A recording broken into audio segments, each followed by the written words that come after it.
What is violence? Violence against women? Are wife-beating practices are still acceptable norm by communities? What are factors related to wife-beating practices in Africa? Let us see evidences from a recent study conducted among 28 sub-Saharan African countries. Violence against women remains a major public health problem. The United Nations defines violence against women as any act of gender-based violence that results in, or is likely to result in, physical, sexual, or mental harm or suffering to women, including threats of such acts, coercion, or arbitrary deprivations of liberty, whether occurring in public or private life.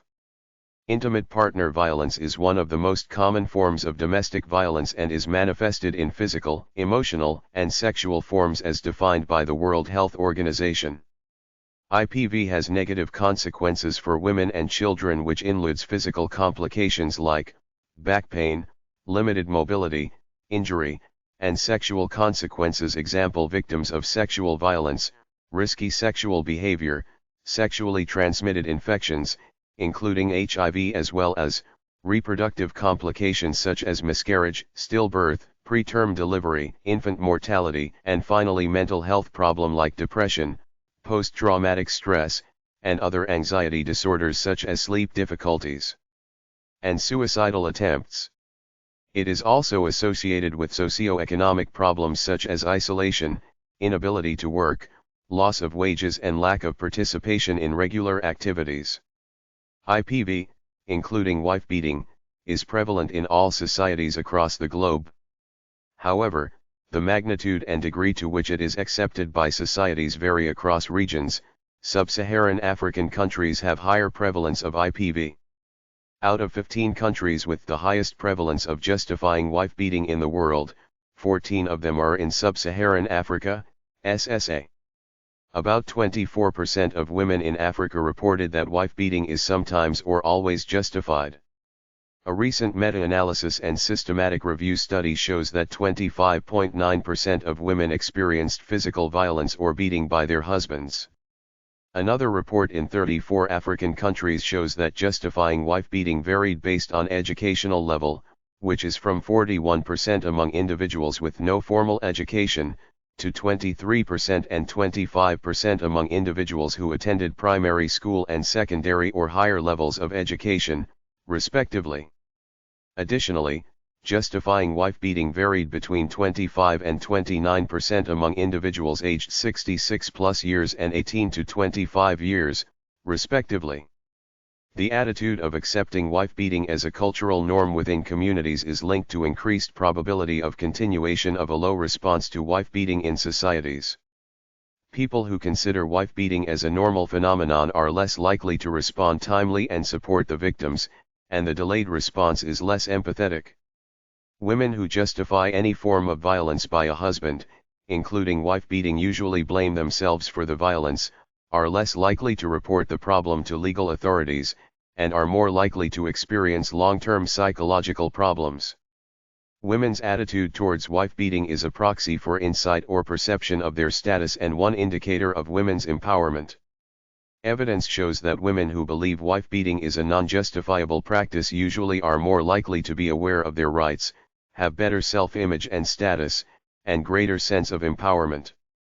On the other hand, women who believe wife-beating as justifiable usually believe that a husband has the responsibility of correcting his wife's behavior even through violent behavior, and those women have less awareness of their rights and less self-image.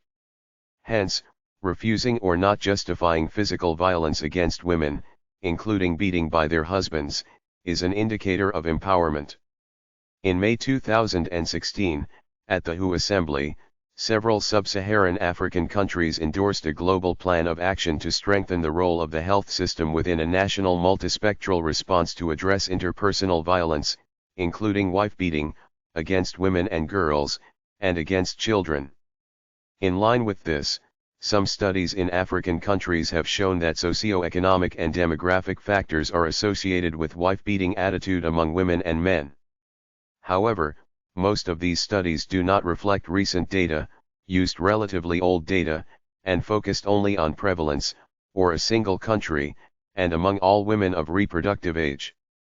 To fill these gaps, this study aimed to examine the factors associated with married women's attitude towards wife-beating attitude using nationally representative data from 28 sub-Saharan African countries. Results. Regarding to findings from this study, overall, less than 3/4 of married women in the 28 sub-Saharan African countries disagreed with wife-beating, but marked differences were observed across socio-economic, decision-making and women empowerment factors. Women's age, women's educational level, husband's educational level, women's occupation, wealth index, and women's decision-making power were significantly associated with wife-beating attitude. Changing societies, including women's, attitude toward wife-beating required political commitment and integrated implementations of policies and programs among different sectors such as ministries of health and justice, and ministries of child and women or gender and social affairs. Policymakers need to design policies and strategies that enhance women's socioeconomic status, including creating employment opportunities and their decision-making capacity to increase women's intolerance of wife-beating practices, especially among countries with low prevalence rates such as Mali. Though further studies on husband education and married women's attitude towards wife-beating may be needed, these findings highlight that awareness creation for general population and involvement of educational courses about wife-beating practices negative consequences to reduce challenges from their husband and the general community. Moreover, policy and regulation transformation into actions through the development of service delivery protocols or guidelines are required for better achievement in the reduction of wife-beating practices and societal acceptance attitude.